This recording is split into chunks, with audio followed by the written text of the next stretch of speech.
Hey SOBs, it's me, Secret GM Clint, and we are having another Blood and Blades faction turn. Sadly, Jared Logan is a bit under the weather.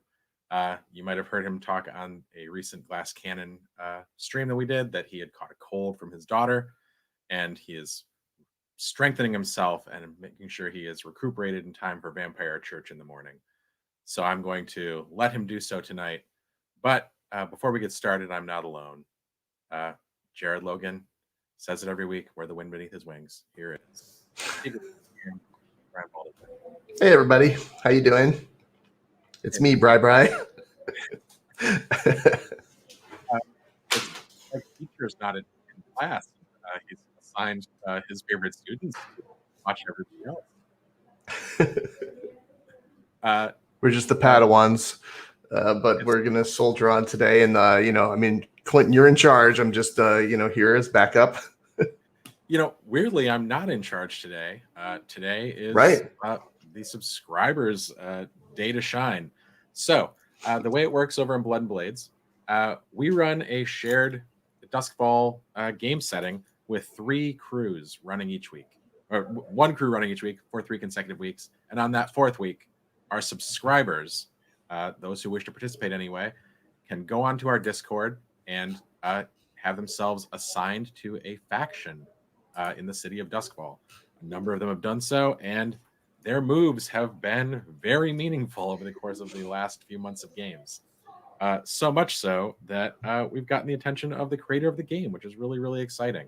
So I know, so cool. Thanks so much to you guys for that and for making this such a lively and dynamic setting. We truly don't know what's happening ever. So it is a setting that is John Harper's creation, but then he gave it to the world, and we all move the pieces around, but it's no one owns this. It's as much your setting as ours. So thanks again for being with us. And I see that our chat is starting to fill up. Hi, everybody. Hey, everybody. Enoch. Hey, Alyssa. Hey, Feral Cat. I am pretty workmanlike when it comes to a faction turn. I'm ready to get started. Brian, did you have anything you wanted to share with the folks? No, I liked it. Was this the first time we showed the pre-show graphic for Blood and Blades of our new branding? Shout out to Buffy Pirate Jill for another good design. Yeah, people were saying how much they love the new show open in the chat. That is courtesy of our new art director, Jill Petracek, who is incredible. She's made beautiful show opens for all of our brands and shows, and we couldn't be happier. Look like a real grown-up stream now. We're like adults and stuff. That's right. We're all grown up, and we're all grown up. We're all grown up. All right, I'll be right back here if you need anything, and have fun. Hey, everybody. Sounds good. Guys, I hate being this big on the screen, so let's get into it. Welcome to the Blood and Blades faction turn. Here we go. It works like this. We're going to address the 11 factions in play one at a time. As we do so, the subscribers who have been assigned to each faction, I'll call them out on the stream. They'll sound off in the chat. When I see that we have representatives from those particular factions, we will go through each of their progress clocks that they have available to them for this turn. On that turn, one of them, and only one of them, will, and once they've decided as a group which progress clock they'd like to progress, one of them will roll. And rolling is done in the chat. So it's very simple, /roll, and then blank D6, blank being the tier of your faction. You roll a number of dice equal to your tier. So if everybody is ready to get started, let's talk about rolling just a bit more for anybody who's never watched us play before. Also, because I'm keenly aware those of us who enjoy this on YouTube cannot actually see the chat or these rolls. Here's what we're looking for. When rolling this certain number of dice, we're looking for the highest result. If the highest die is a 1 through 3, the chosen progress clock goes one additional tick towards completion. If they roll a 1, 2, or 3, one additional segment. They roll a 4 or 5, 3 segments, a 6, 4 segments, If they happen to have multiple dice and they happen to get multiple 6s, that's a critical success. Irregardless of how many pie pieces there are, that entire progress clock will be filled. Whenever a clock is filled, that faction is given an opportunity to roll one more time. Roll once again. So that's how we're going to play this game. Let us move on into Duskfall. This is the city of Duskfall. This is what everybody is competing for. It is where they live, and they have little choice in the matter. Duskfall is a city sitting at the edge of an empire, which sits itself at the edge of a fantastic cataclysm in which the gates of hell were torn open and the dead spilled into the earth. The sun was blotted out, and what little remains of humanity live behind lightning barriers powered by demon blood refined into electroplasm, which powers lightning towers. So outside are the terrible Deathlands. This does all matter because each of these factions interacts with the world in some respect with guys. This is why Jared's the talker. Brian, you're doing great, buddy. I saw you see me fits out, and I wanted you to know that I saw you see me, and now you can go. Okay, guys, Duskfall. This is the empire in question. Duskfall sits up at the extreme tip of the Isle of Akaros here. This will matter for a couple progress clocks today, which is why I'm showing you the maps for the first time. Moving on. As I said, there are 3 crews who we play with in our Blood and Blades setting. The first of them, the Tin Whistles, a crew of smugglers, although this is quite likely to change, given that they have not smuggled in quite some time. And this is our good friends over at the Glass Cannon, Troy LaValle, Joe O'Brien, and Stream of Blood stalwart, Ross Bryant. They have developed relationships, good and bad, with a number of factions in the city. And as is true of all of our factions, the Bluecoats, the City Watch, the cops of the world, have no fondness for our criminal gangs. So they are at -1 with their status, interfering. Meanwhile, they recently have sort of begun to bump into their neighbors in Coleridge, where they reside, the Lost, and they have a slightly interfering relationship with them. The Leviathan Hunters will factor into a couple clocks later in the session as well. The Spirit Wardens have interrogated these folks in the past. Ulf Ironborn, the man, the myth, the legend, they happen to have a friendly relationship with. And a faction created by one of our players, and thus us, the Oxbs. They have a -1, and I will be playing the Oxbs faction at the end of this session. So, moving on. Our other are the Kinahora. The Kinahora are a group of Skovlanders who are played by our good pals over at the Better Than Heroes channel. And they are shadows. They're subtle. They largely what they're doing is attempting to retain the sort of cultural heritage and not lose themselves to the Empire of Akaros, which they are quite likely to do, having lost the Unity War and the nation of Skovland having been brought into this empire. They are -1 with the Bluecoats, -1 with the Dimmer Sisters, as they stole something from the Dimmer Sisters at an auction in one of their early heists. -1 with Ulf Ironborn. Ulf is another Skovlander, but not one who they have had a good relationship with for a number of reasons and things which may be affected by the faction turn today.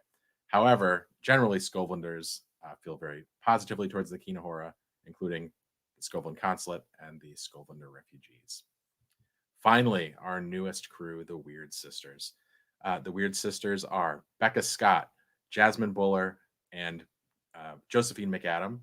They are, true to their name, a strange group of assassins based in Night Market. They have a -2 relationship with the Circle of Flame, and that has the ability to go even worse today. We'll see. And a very positive relationship with Lord Scurlock, our resident vampire. I think he's been defined as in this game. who is a faction into and of himself. If everybody's ready, I think we're gonna get started. Boom. The Bluecoats, as mentioned, this is the City Watch. They're the cops. They are corrupt. They function more like a gang than a civil peace force. And our subscribers who control the Bluecoats are Dan Sattler, Pirehand75, and Azalar. Can I get you guys to sound off in the... There we go. Boom, boom, boom. All right, it looks like we've got some Bluecoats. Fantastic. Glad you guys are here. If you guys are ready, pick amongst yourselves who will be doing the rolling for our progress clocks. Can I see who that is?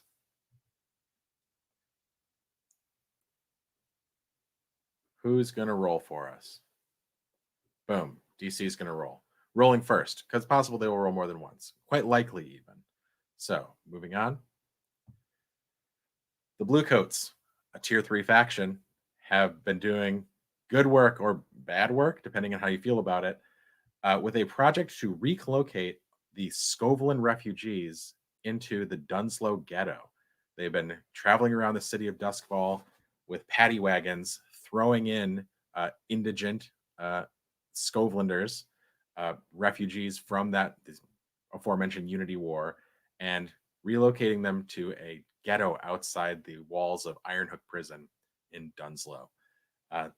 This is particularly egregious for a number of other factions who identify themselves as Skovlanders, or our crew, the Kinahora, and they may choose to step in. So, our other options, I think we know that you're almost certainly going to be voting or rolling first on that. Finish the clock for the refugee ghetto, but we've got a couple other clocks here worthy of discussion. First, there is another sort of peacekeeping force in the city. They're called the Inspectors.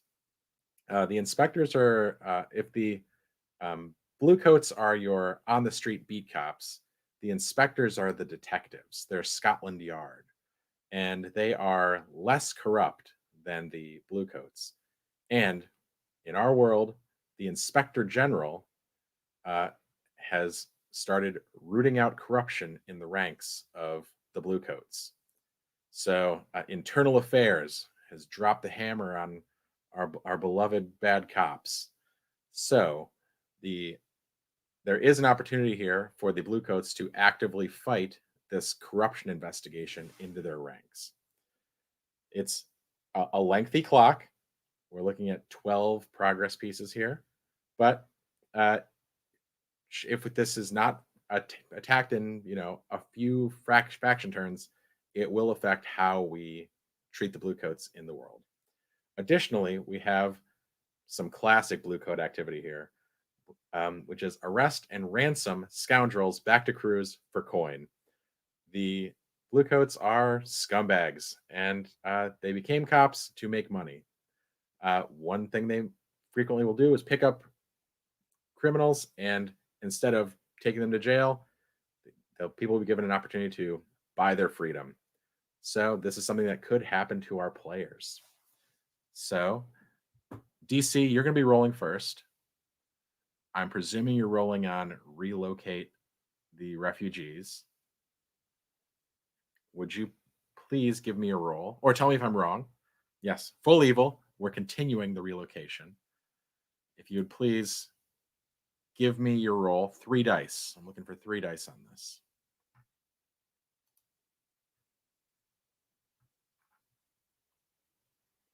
And we got a 2, a 3, and a 5. So the highest being a 5 means we fill 3 segment clocks, and you have filled that clock.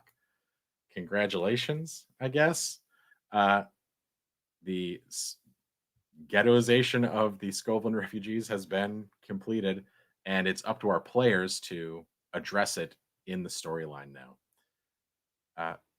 now. I believe our other Bluecoat, Azalar, will be rolling the next clock. Let me know which one you're pursuing next. Stop the Inspector General from rooting out corruption, or arrest and ransom scoundrels. Back to Cruz for coin. Aslar says, I'm going to roll on the arrest and ransom scoundrels. You got it. You're rolling 3 dice. Let's see how we do. Ooh, baby. Big numbers. So we have filled 2 clocks. Guys, this might be our first 3-roll faction turn because that is filled. Someone's getting arrested, and there'll be an opportunity for them to be bought back by their respective crew members. So well done. You're really muddying the waters for our many players. Let me make a quick note.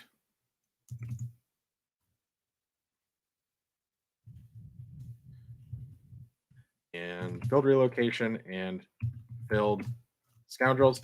Let's get another roll. You have an opportunity to actually make some progress on Stop the Inspector General. So whichever one of you would like to go next.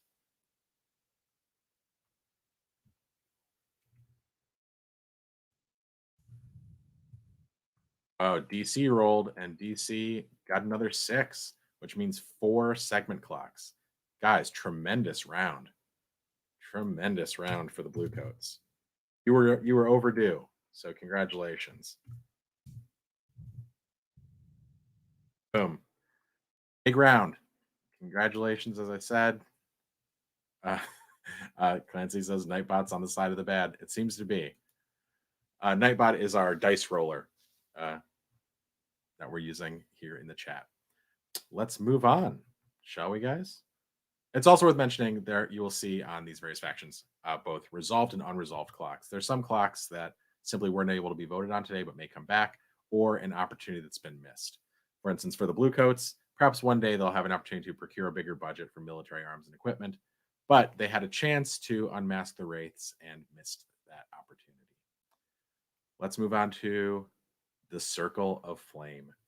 The Circle of Flame are some hoity-toity occult antiquarians whose members include some of the most important people in the city, although they are currently down 1 member due to faction activity.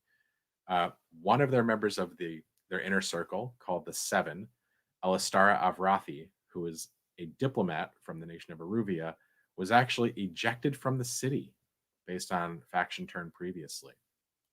So there is a vacancy on the 7, and there are people sort of applying for that seat. Among them, the Dimmer sisters coming around soon.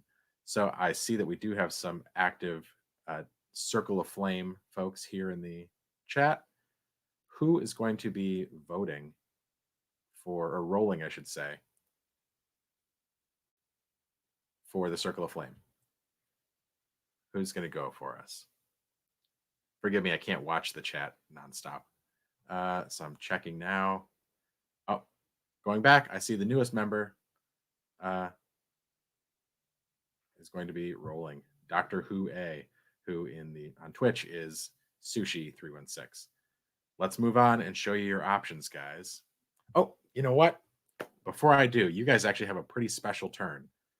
You filled a clock called Acquire All the Ancient Artifacts of Qatar. This was a big clock. It was an 8-segment clock that the Circle of Flame managed to fill. Canonically, the artifacts of Qatar are the eye, the hand, and the heart of Qatar.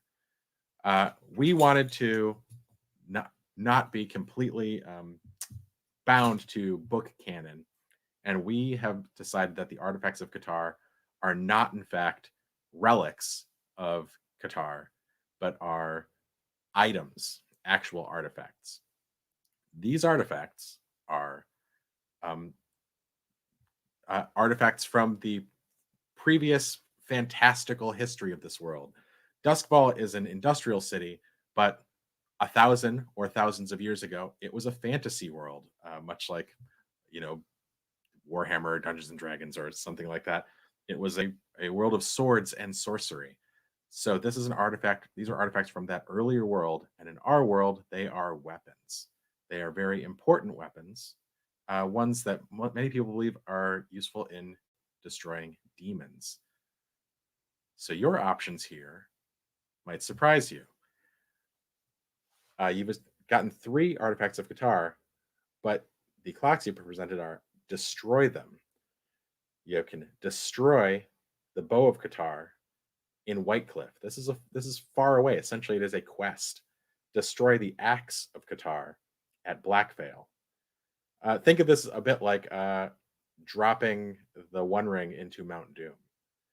It is someone in the Circle of Flame wants these artifacts destroyed, and this will further the Circle of Flame's goals somehow. But none of our players have gotten to know the Circle of Flame well enough for us to share that here. So those are your new clocks. Take a look at them. This can turn into a much bigger story, and what you do here will matter. More pressing, more immediate anyway. There's an empty seat on the 7, and yet there were 2 people who were looking for the nomination, and I believe the one we're looking at, the one who seems to be the favorite at the Circle of Flame, is Irulan Dimmer, one of the Dimmer sisters, a master of Sparkcraft. So you can fill the clock to nominate Irulan Dimmer to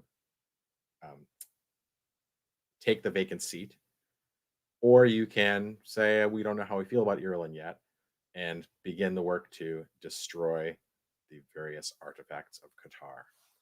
So, who is going to be rolling for the Circle of Flame? Taking a look. Oh yeah, that's right. Sushi / Dr. Hue is going to roll. Give me a roll of 3 dice. Let's see how you guys do.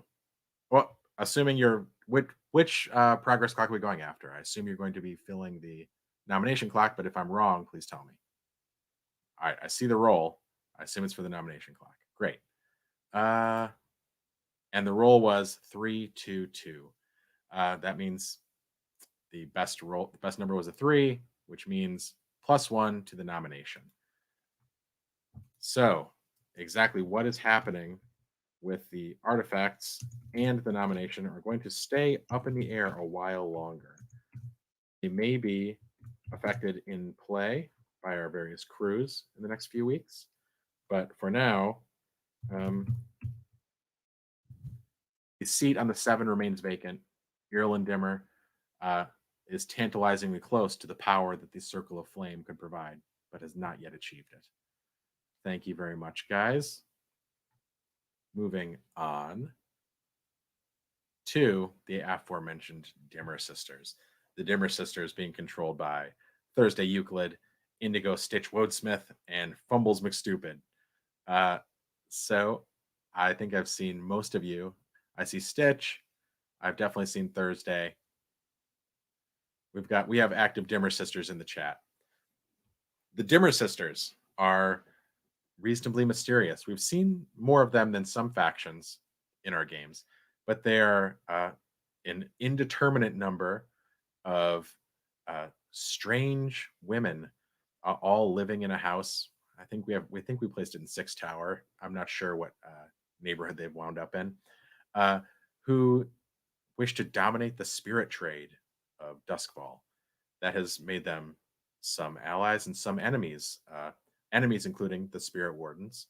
But a strange ally we've decided is that as people who would like to get their hands on strange spirits, they're actually quite close to the Deathland Scavengers in our world. And that involves some of their faction clocks. So moving on, here are the active faction clocks for the Dimmer Sisters. The one most filled is Curse Admiral Brance for issuing bounty on the Deathland Scavengers. So, one of our storylines here in our game is that the Imperial military have placed a bounty on Deathland Scavengers. The Dimmer Sisters wish to see this bounty removed, or at least the person who called for it punished, and they are quite close to cursing the Admiral who has called for this bounty. Additionally, the item that was stolen from them by the Kinahora, an artifact of Skovlin, is called the Sephiroth Sidarum. they wish to locate this stolen book. Doing so would take them directly back to the doorstep of the Kinahora and presumably into conflict. And then the new faction, the new progress clock we're looking at is petition Oxbs for audience with the Golden Ox. We'll get to the Oxbs toward the end of the session, but they are a trade and labor faction who act as like a fraternal organization, and secretly they worship a forgotten god called the Golden Ox. And for some reason, the Dimmer Sisters wish an audience with this forgotten god. Those are our Dimmer Sister clocks. So I'm guessing that we're going to progress the most filled clock. Who is rolling for our Dimmer Sisters? I'm watching the chat.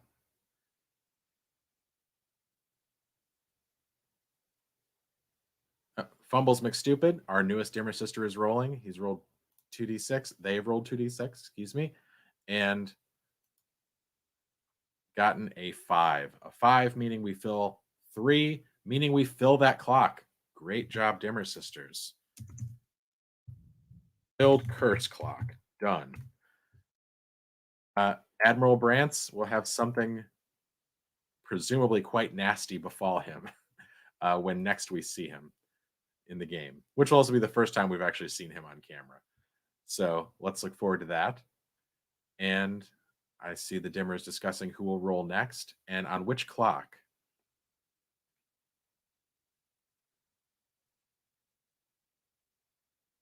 Watching the chat. People really sad about Admiral Brantz. That poor man. Yeah, it's true. We hardly knew him. Stitch is saying, I want that golden beef. I mean, that golden beef is just there for the rolling. Somebody roll me 2 dice and let's see how we do. All right, we've gotten the roll, and best is 5. So +3 on petition the Oxbs for audience with the Golden Ox. All right, this is a strong round for you guys. Thank you very much. We'll see exactly how those things shake out. A clock that isn't finished may still at least be intimated at within the game. So moving on to our next faction. Guys, so excited about this. Our newest faction, the Ink Rakes. So previously, this was a faction called the Foghounds. The Foghounds were a criminal crew of smugglers. They had some repeated and deadly run-ins with our crew, the Tin Whistles. Enough of them that the Foghounds were very nearly destroyed. In faction activity, the people the people controlling the faction of the Foghounds, that being Yakface Killa, Weenog, and Double Forte, decided that the remaining members would simply join the Tin Whistles as a cohort, and that has taken place. The Ink Rakes are canonically a part of the Blades in the Dark book and world setting, but there is no faction description for them other than that they are journalists, muckrakers, and newspaper publishers. Jared and I created a full faction write-up for them. So for this one and this one only, I'm going to go through it completely because no one will have ever seen this before, including the people controlling this faction. So, as we said, the Ink Rakes are not a criminal crew. The Ink Rakes are part of the trade and labor factions of the city. They are it's the sort of term of art for the people who publish the many broadsheets and newspapers which litter the streets of Duskfall. Their turf, it's all over the place, but many of them are found at the docks because that is where their printing presses are. But there are publishing offices and newsstands all over the city. Their key NPCs are Stev Krim, a muckraking publisher, Polonia Playfair, a gossip columnist, Cornwallis Foscolo, an investigative journalist, and Kid Crutches, a newsie, a hawker. So much like Victorian or even maybe Georgian London, there are many sort of newspapers all over the city sold all over the place, but many of them by independent sellers. Newsies. Not unionized. This is not the Disney film yet. Perhaps there'll be an opportunity for this faction to unionize their newsies deeper in. The notable assets include hundreds of freelance hawkers and news agents all over the city, and thousands of loyal readers willing to sell their stories. The quirks are that the Ink Rakes are viciously competitive with each other. They are only united in their shared right and duty to report all the news they see fit to print. Their express allies are the city's cabbies, the Ministry of Preservation, who advertise and buy a lot of column inches, let's say, in many of the cities for frequently for things like the train schedules, and the Hive, a faction we have not dealt with much. Their main enemies are the Unseen, who are exactly that. The Ciphers. The Ciphers are the city's messengers. They are the tight-knit group of like hand messengers who travel the various important missives around the city. They are disliked by the Ink Rakes because the ciphers are a closed system. Nothing leaks from the ciphers. And the Bluecoats hate the Ink Rakes because there are almost never any good stories about the Bluecoats. However, as a faction, the Ink Rakes are united by vocation rather than creed. They're a collection of dozens of papers, but one of the city's publishers is a front for the Unseen and is working with the Bluecoats to shutter other papers by force. That's our new faction, guys. As a reward for choosing to play a faction to the bitter end, the Foghounds, and we appreciate that. You guys are fantastic players and good sports. You get 6 options for faction clock. They're not all some of them are mutually exclusive, meaning choosing one loses another. The next time we play, you will only get the same 3 options anyone gets. But this time, the first time, you get 6 options. Decide amongst yourself who's going to be doing the dice rolling, but we'll run through these very quickly. The first of them is publish an expose on the Spirit Wardens. One of the Ink Rakes, one of our papers, one of the reporters has a small list of what they believe to be the real names of some members of the Spirit Wardens are.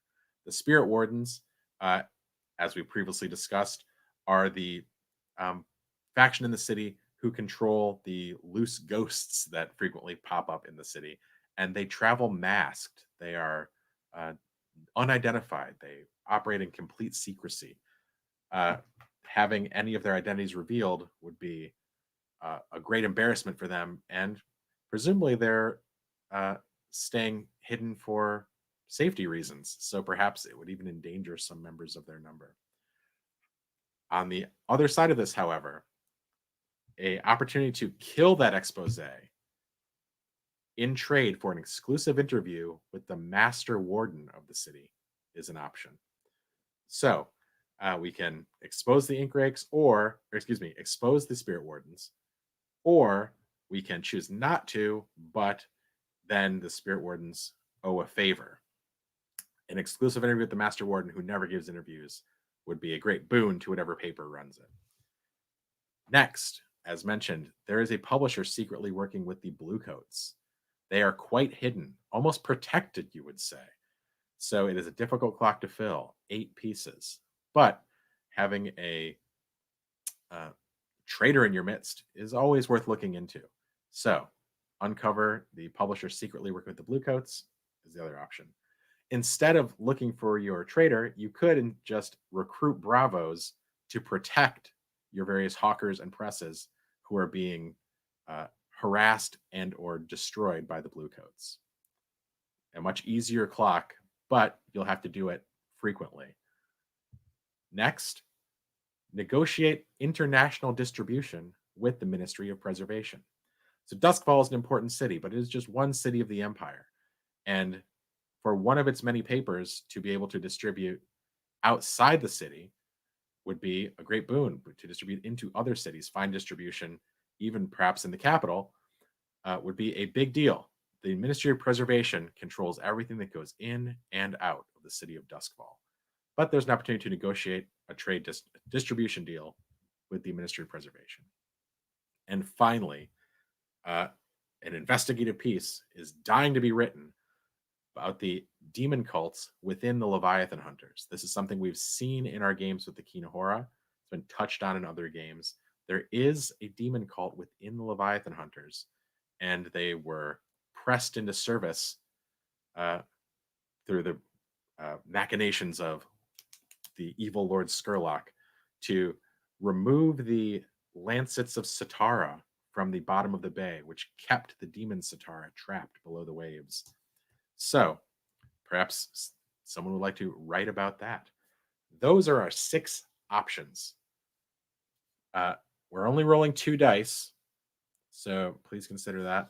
But whoever our ink rakes are, please sound off and let's roll one of these options. I'm going to give you guys a little bit longer to talk about it because you have 6 options. We've never done that before. I hope you guys appreciate it. We really, really want to thank the folks playing the Foghounds because having your faction destroyed is no fun, but you turned it into an amazing story, and we do appreciate that. I'm seeing Double Forte says burn the Wardens. That means publish the expose. Yakface looks like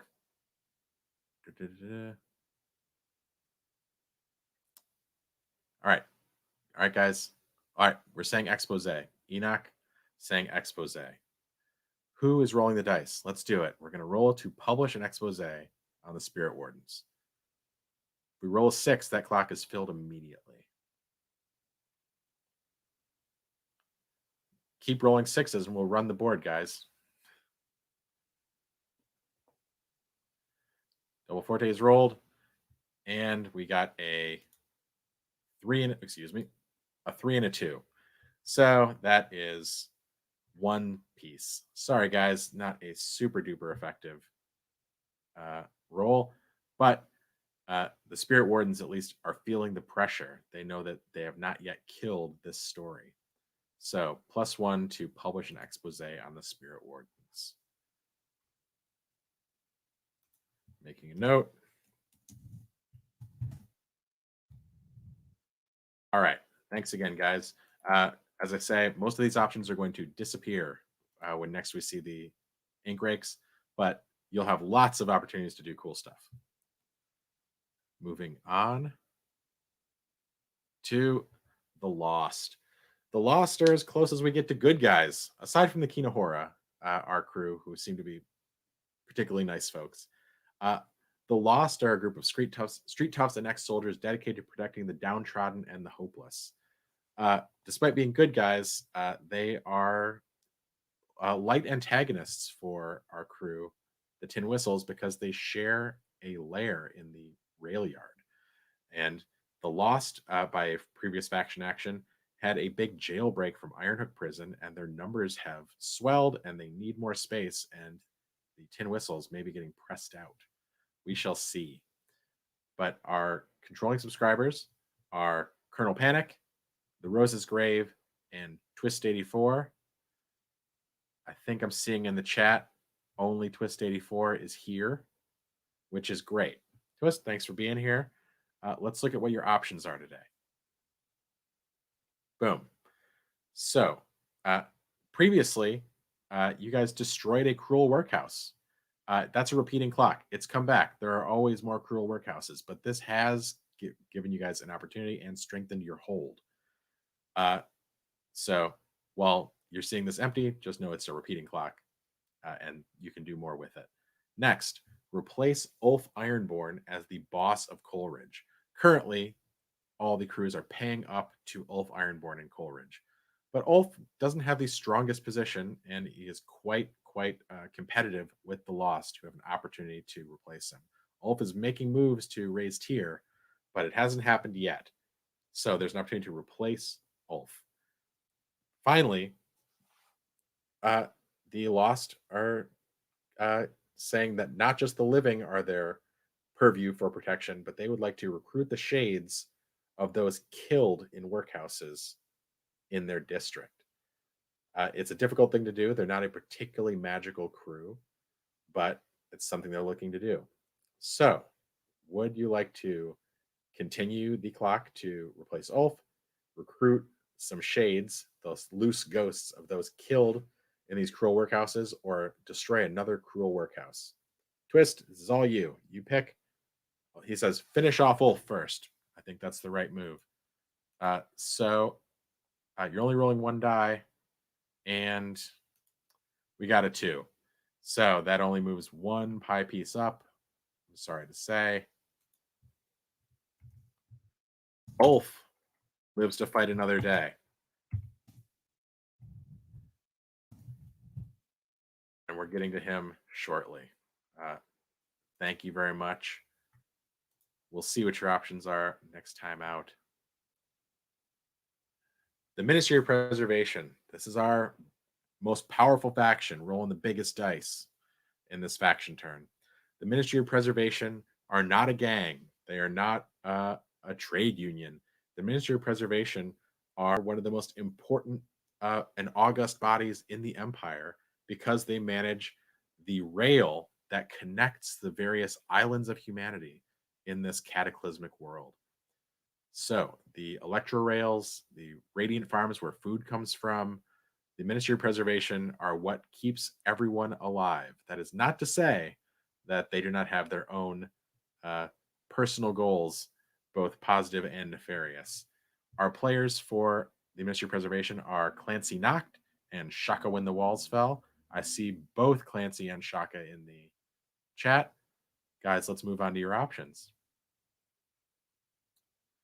You have gone after one of the heftiest options right at the top, which is seize control of the Leviathan Hunters. This is actually one of the major powers of the city and the Empire. These are the giant ships that travel out onto the void sea, and much like the whalers of old, harpoon and drain the blood from the demons that live in the sea, which is then refined into electroplasm, which powers everything. If the Ministry of Preservation were to seize control of the Leviathan Hunters, they would be far and away the most important and powerful sort of civil faction of the entire game. There would be no portion of the city that didn't in some way touch on or pay up to them. However, the clock that was filled last time was they wished to discover the strange relationship between Lords Strangford and Scurlock, which they did. And they discovered it had to do with Lord Scurlock kissing Lord Strangford for some reason. We'll have to, if you wish to know what that's about, go back to the last faction turn. But also blackmailing Lord Strangford with the knowledge that there are demon cults within the Leviathan Hunters, and then using that knowledge and power to extract the artifacts, keeping Satara trapped in the bay.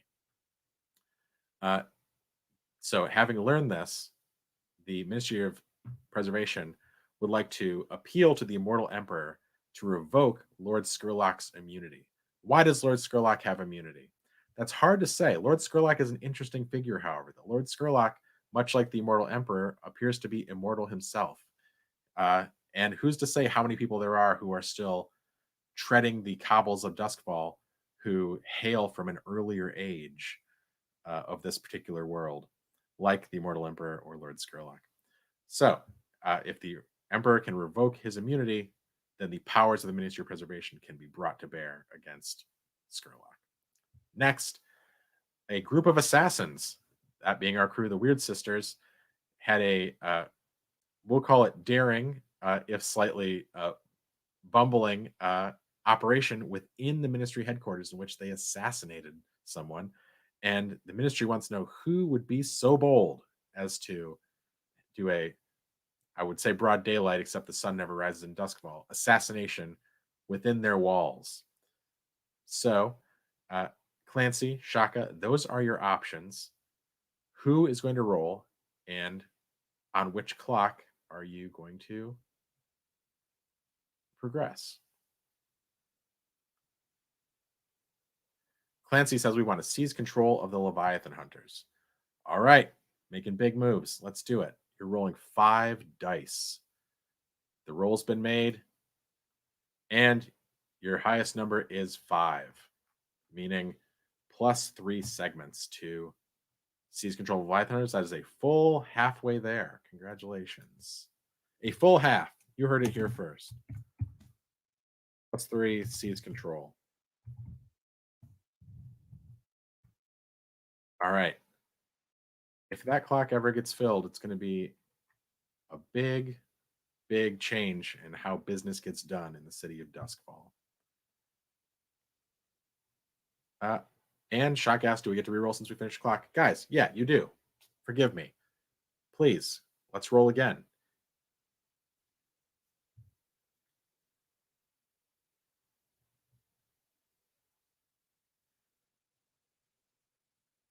Clancy and Shaka discussing what will they roll on. Will they roll on the same clock? Shaka says yes. All right, they're trying to fill it. They're trying to. This is the day. But once again, +5 or 5 is the highest number for another +3. So that is a strong, strong turn for the Ministry of Preservation. And I have to imagine the Leviathan Hunters are feeling that pressure. Certainly Lord Strangford is. Perhaps this is such a powerful turn because Lord Strangford's illegal dealings with Lord Scurlock are being held over his head. Moving on. The Spirit Wardens, our second most powerful faction, rolling 4 dice. The Bronze Masked Hunters who destroy rogue spirits. So, anytime someone kills someone in Duskfall, the bells of Bellwether Crematorium toll, and the spirit crows scour the city looking for the loose ghosts, attracting the Spirit Wardens who make certain that the city is not overrun by the unruly dead. Our controlling subscribers are Frequent Beef, JT Matthews, and Earl. I see Beef in the chat, and I think I remember seeing on Discord, Beef might be the only person here today from this particular faction. Frequent Beef, Derek, thank you for joining us. It's all on you. Moving on. Here are your options. 1, canonically, it is true that there are infiltrators within the Spirit Wardens. No attempt has been made to find them yet, but it is the case. It would take a great effort to do so. That is an 8-segment clock. Instead, the Spirit Wardens are hoping to stop the Ink Rakes from publishing the leaked identities of Wardens. What means they used to do so are up in the air, but that is a clock that could be pretty handily filled with the 4 dice that the Spirit Wardens are rolling. But next, the Spirit Wardens have a good relationship with the Deathland Scavengers. They cannot openly defy the bounty that has been placed by the Imperial military, but they can shelter Deathland Scavengers from bounty hunters. That's a pretty easy clock to fill, only 4 pieces. So those are our options. Additionally, a previously filled clock, a resolved clock for the Spirit Wardens, were to create spirit hounds that patrol the ghost field. This is now canonically true. If someone attempts to escape from the Spirit Wardens into the ghost field, they're able to 6 spirit hounds on them, which I'm very excited to see happen. So, Frequent Beef, I see that you've rolled your 4d6 and gotten a 6. I have, let's see. We're going to start with the Ink Rakes and then move on. Well, you filled that Ink Rake clock. Congratulations. So, hey, Ink Rakes, I apologize, but I know you wanted to publish an expose on the Spirit Wardens. That will not be happening. They have, with great force, prevented it from being the case. So, great job. What would you like to roll on next since you filled a clock, Derek?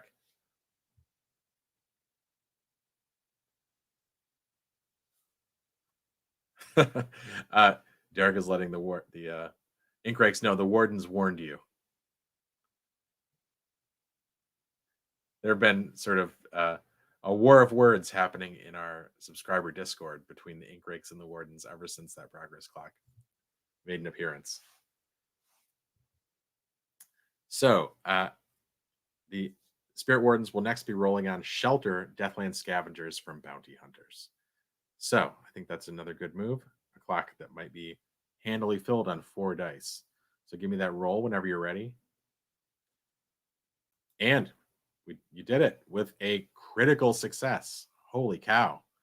Great job. You didn't need it, but it feels good, right? So, filled Shelter Scabs. So, the bounty hunters are not doing great work because the Deathland Scavengers they've been looking for have disappeared from the streets. Well, you get to go again. Let's try and uncover some infiltrators while we're at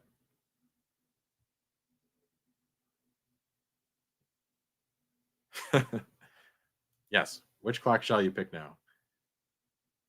Now you're just bragging. You're running the board. And the dice turned on you. That's what you get. 2, 3, 1, 2. So with a 3, you get +1 to uncover the infiltrators.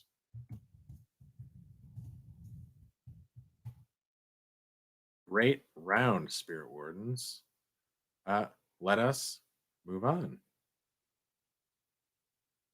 Lord Scurlock, the man who is a faction into and of himself, an ancient noble, pretty soundly said to be a vampire in our lore, close friends with Molly from the Weird Sisters, blackmailer, heartbroken immortal after his lady loves for Cynthia was revived and then immediately chose to abandon him.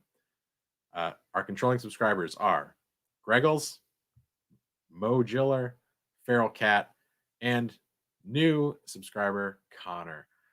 Thanks for being with us, guys. Let's move on and see what Scurlock is up to next. So, you're very close to filling a clock to send assassins after those who stalled the rise of Satara. You know someone went and dropped one of the removed lancets back into the bay and intoned the ritual, last done by the immortal emperor himself to trap Satara. So, a group of assassins can be marshaled against those folks, or at the very least, sent out on the hunt. Next, this is probably his heartbreak talking, but Lord Scurlock has a plan to build a monstrous Geist from 100 wicked souls. It takes a while to gather 100 wicked souls, so that is an 8-segment clock. And what does one do with a monstrous Geist? Who's to say? What does one do with a demon risen from the bay? But he's looking to get one of each. If he can't have Forcynthia, he's going to have monsters and demons at his beck and call. And finally, the evidence of the strange relationship between Lord Scurlock and Strangford, held by the Ministry of Preservation, could be destroyed with some effort by Lord Scurlock. So these are our options. Who is going to be rolling for our Scurlock faction, and on what clock? Watching the chat, who's rolling and on what clock? Feral Cat is going to be rolling. Great. Thank you very much. What clock are we rolling on?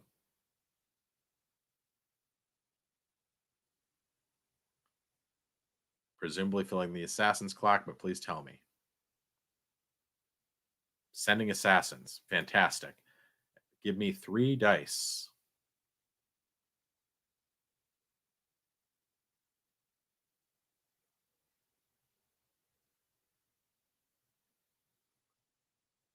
Three dice to send assassins. Here we go. Ooh, and you assuredly are not. With a +1 to that particular clock, it is not yet filled. So, +1 to send assassins. Sorry, guys. You had a lot of good options and could have been making a composite ghost monster, but that's not happening this turn. The dice will do that to you sometimes. Let us move on to our next faction. Yeah, tough break, guys.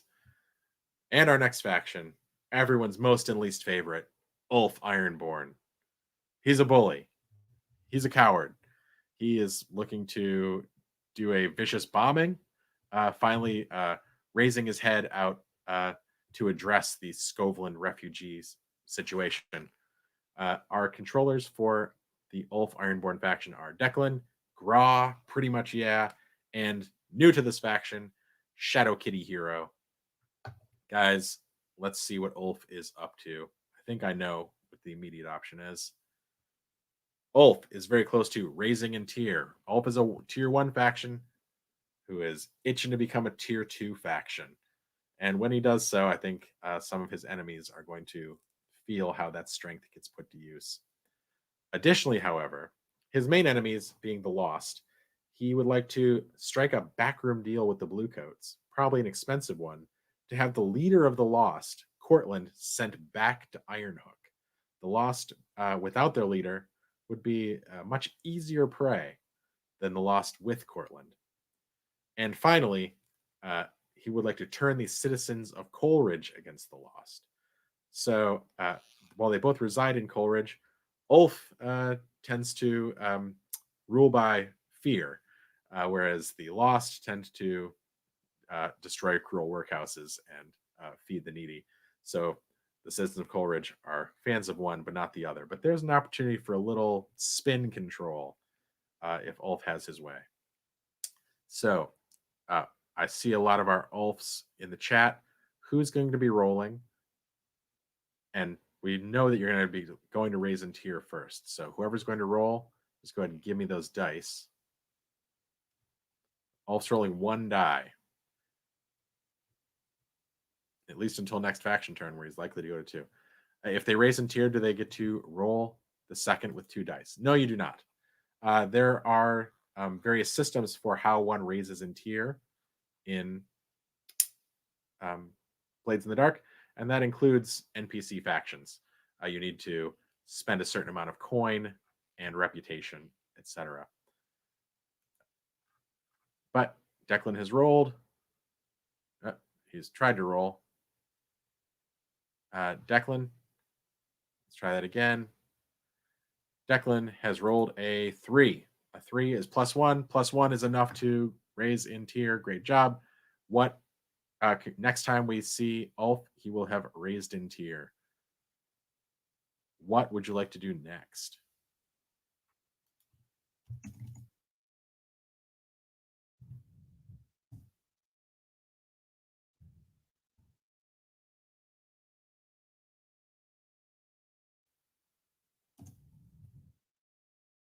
Some discussion.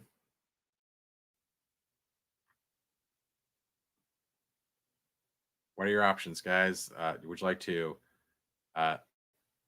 turn the citizens against the Lost or try and send Cortland back to prison?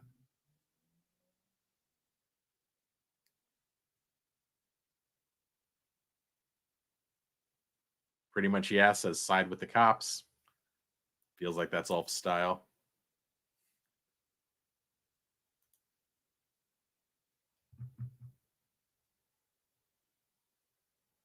All right. Choosing to strike a deal with the Bluecoats to send Cortland back to prison. Declan rolls 2 dice, and we get a 4 and a 1. 4 being a +3. So halfway to sending Cortland back to prison. And the Lost will feel his loss when that is filled.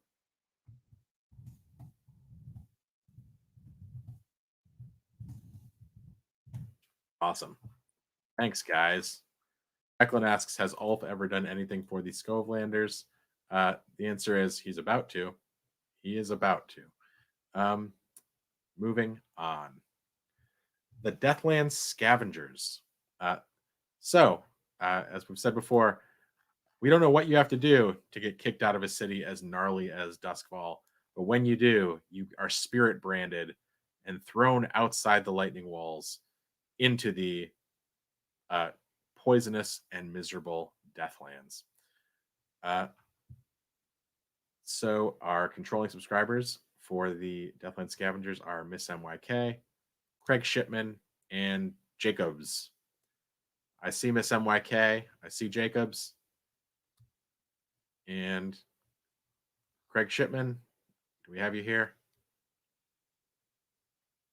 All right, Miss MYK and Jacobs, between the two of you, let's look at your progress options. Currently, you are attempting to forge a deeper relationship with the Dimmer sisters by smuggling an ancient tome discovered out in the Deathlands to Irulan Dimmer. However, this is made significantly easier by the fact that you filled a clock recently to establish a new secret trade route with the city. That is established. The Deathland Scavengers now have at least one way to get items in and out of the city. Maybe people, but not as easy. Certainly items can be passed back and forth from the Scavengers to contacts within the city. Their contacts are few and far between, however. Well, I guess we've now established the Spirit Wardens are doing their best to keep them safe. However, the leader of the Deathland Scavengers is Lady Thorn, and Lady Thorn wishes to enter the city to meet with the Master Warden. Lady Thorn's movements to the city would be incredibly difficult. She is a highly wanted person, and the Master Warden, being known to meet with her, would also be a great danger to him. He'd almost certainly be removed from his position. So, and some crew would have to take on the job of meeting Lady Thorn to travel her across the city to meet the Master Warden. That is a 6-segment clock. Additionally, because the Deathland Scavengers are able to bring in various items to sell, they're looking for a gang of hawkers in the city to help them sell these items. That's only a 4-segment clock. So, Deathland Scavengers, please tell me, what would you like to roll on first? And who is going to be rolling? You're rolling 2 dice.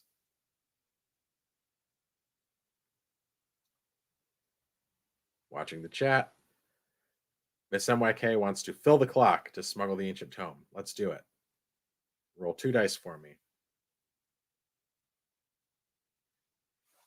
Rolled a 2 and a 4, which is +3, which fills the clock. Well done. +3 to smuggle the tome. Irulan Dimmer has received a strange and mysterious tome from outside the city.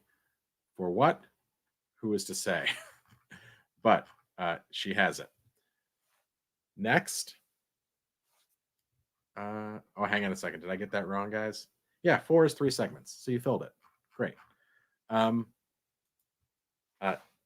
And next, what would you like to roll on?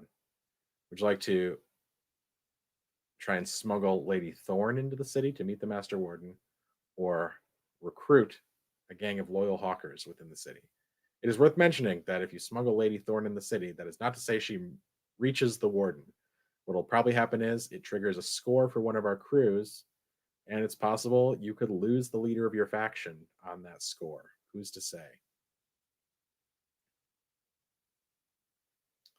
So what are we rolling on next? Lady Thorn or recruit a gang of hawkers? Jacob S says, recruit a gang of hawkers. All right, they're agreed. Let's recruit a gang. Give me 2 dice.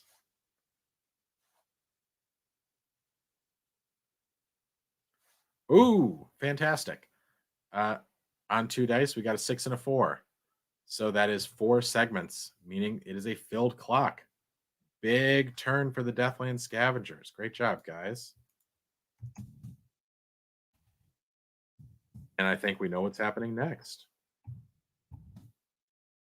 Build recruit hawkers. Awesome. All right, now give me 2 more dice. Let's see how we do on bringing Lady Thorn to the city. I see a 1 and a 5. A 5 is +3. So +3, halfway there. Big turn for Deathland Scavengers. All right. This faction turn has been very eventful, guys. Great rolling. Moving on to the Wraiths. The Wraiths are a group of, I imagine them as our gentlemen thieves. They are a masked crew of thieves and spies. Each of them wears a mask. No one knows who they are. They do heists of expensive items. And our controlling subscribers are Fancy, Whiskey Whiskers, and Lord Rustin Ironsmith. I said it before and I'll say it again. That is what you name 3 gentlemen thieves. Fancy, Whiskey Whiskers, and Lord Rustin Ironsmith. I see Whiskey Whiskers, and I see Lord Rustin Ironsmith. Ray Barada, thanks for being here, guys. Shall we look at your options? Boom.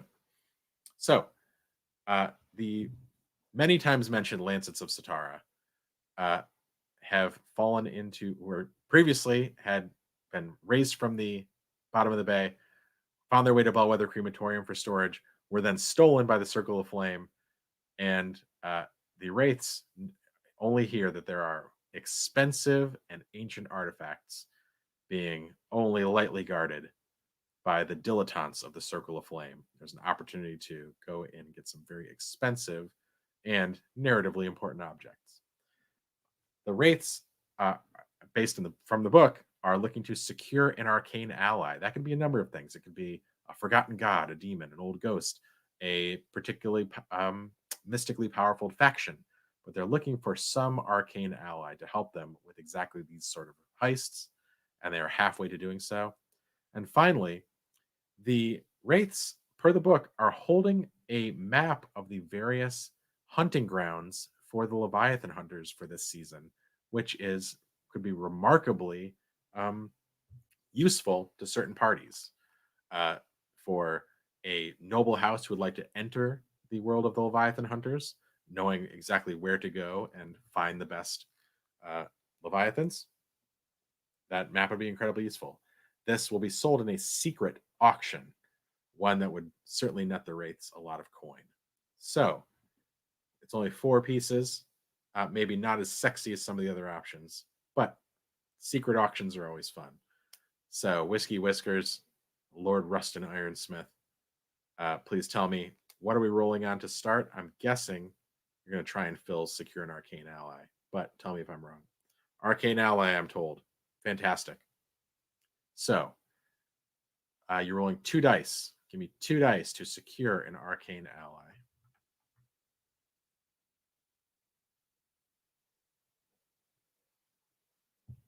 Waiting for that roll. 2 dice.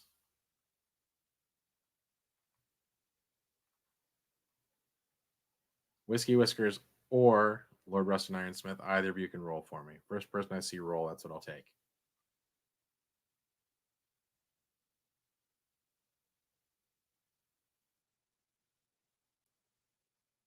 Anybody? Oh, here we go. And a 4 and a 1. A 4 being +2. Is that correct? No, excuse me. A 4 is +3. So that fills the clock. That'll do it, baby. Build, secure an arcane ally.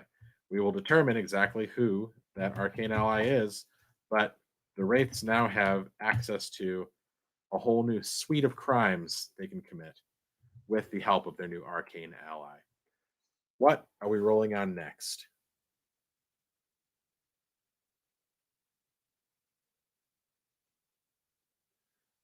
Lord Rustin Ironsmith is pitching a arcane ally. Sounds incredibly useful. Probably not. Jared is going to decide what that is in play, I imagine. Or frequently we write things down as ideas and then they change at the table, because that's just how Stream of Blood tends to work. The players help us write this as much as we do. So of the options, steal the Lancets or secret auction, I'm seeing map of sale. Let's do it. Let's sell that map. Rolling 2 dice once again. Secret auction, secret auction. Give me 2 dice. Boom. We got a 4 and a 1. That is +3. So didn't fill it, but quite close. We'll get a secret auction before you know it. And that will probably be a fantastic score for one crew or another. All right, great job. We're filling a lot of clocks. And moving on to, guys, you get to watch me roleplay. Isn't this fun? The Oxbs. This is the faction made up in the middle of a game by Ross Bryant, but we loved it. This is a stevedores union who are structured as a Masonic order. They worship a forgotten god, the Golden Ox, a forgotten god of the working class. A forgotten god that for some reason the Dimmer sisters wish to have an audience with, and one that apparently demands the sacrifice of a noble, which we will absolutely get right now. Rolling 2 dice. Guys, I know I only need a 1. I can't fail, but because I've made you all roll, I will do it myself. And I got a 1 and a 1 on 2 dice, which is good enough to fill the clock. So that's why we roll, just to see us absolutely eat shit and still eat that noble, says Shaka. Through whatever bumbling effort, some noble was had a bag thrown over his head, was dropped in a box, moved through a goat-drawn carriage. You heard me, a goat-drawn carriage through the city for a blood sacrifice to the Golden Ox. Next, I am going to go after the progress clock, take turf on the docks from the Grinders. The Grinders are a faction that the Kino Horror have been working with. Many of them are people who have been working in the electroplasm refineries and bear the scars of that terrible and dangerous work. And because it is such dangerous work, many of the people working in those refineries are Skovlanders. So let's attempt to take some turf on the dock from the Grinders. Rolling 2 dice. But it's not in the right window. Rolling 2 dice. And, a 6 and a 2, +4. Filled the clock, baby. Filled, take turf from the Grinders. That's awesome. So let's try and control smuggling on the docks now that we're already taking turf. Big round for the Oxbs, guys. Not to brag.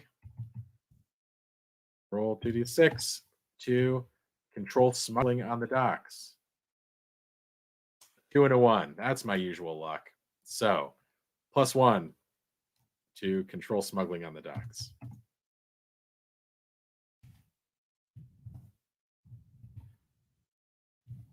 All right. Do it, guys. Welcome to the end of our faction turn. Would you believe that the entire time we've been doing this, Brian Balder's been sitting there just listening, watching me stumble and fumble. Hello, everybody. Dry-mouthed and sad, being looked at by strangers. Barely strangers. Once again, thanks to all the subscribers who are a part of this. It is super duper fun to actually play the game with all of you. So thank you for that. Yeah, I love this. I love that we do this. It's so fun. Yeah, we're surprised by every game, but really giving away the control in these various story elements just makes us more excited about it because we don't know what's happening next either. We can never plan more than a week ahead. Cool. Well, here's what's going on this week. We're back on Tuesday with a Taste of Blood. Taste of Blood is our grab bag day. Brian, it's loud where you are. I'm getting rid of you. He's all right. We can still look at you. This is the best part of you. Tuesday, Taste of Blood is our grab bag day, and we will be playing Thaco Tuesday. That is our spicy OSR old school D&D game. Which I play in because I've been arm twisted to do so. But that said, I can't seem to quit it because I'm playing the nigh unkillable dwarf Booble von Borplesby. And BVB, never gonna die. A level 3 now. No one ever saw it coming. Wow. That's right. Incredible. I think I might have I have not rolled for my third level hit points yet, but guys, I might break 10 hit points. At that point, fully unkillable. Tank. Yeah, a full tank. So that is on Tuesday. Please join us at 7 p.m. for Thaco Tuesday. Oh, and we're going to essentially have the same crew we had last Tuesday. It will be the wonderful Paula Deming as Robin Softshoes, our thief, who I believe hit level 2, and Will Pottorff, artist emeritus, artist in residence of Stream of Blood, and one of our favorite people ever. Please come see him play Sir Clip-Clop, his human fighter. Great crew. Tuesday at 7. And we got Vampire Church tomorrow morning. We absolutely do. This is why Jared was not with us. He's resting up so he can bring you his fullest self for Vampires of Pittsburgh Lockdown tomorrow at 10 a.m. Pacific. This is our Vampire the Masquerade 5th edition game with Ashley Birch, Ross Bryant, and Abu Bakar Salim. Please join us for that tomorrow, 10 a.m. Pacific. That's what we're up to, guys. And then just a fast forward, we sold it a little bit on a previous show, but for the Blood and Blades crew, not this coming Tuesday, which is Thaco Tuesday, but the next Tuesday, John Harper, the creator of Blood and Blades, of Blades in the Dark, the creator of Blood and Blades too, honestly. Yeah, right. Is going to be coming on for a conversation with us on Taste of Blood, where we'll just talk about the inspirations for the various systems and story elements of So awesome. Dark. It's going to be awesome. So please come join us for that. So that's on the 25th. We did it, guys. And look at that, an hour and 18. When Clint Trucks is at the wheel, you get there a little bit faster. See you guys on the Discord. Make sure you join our Discord.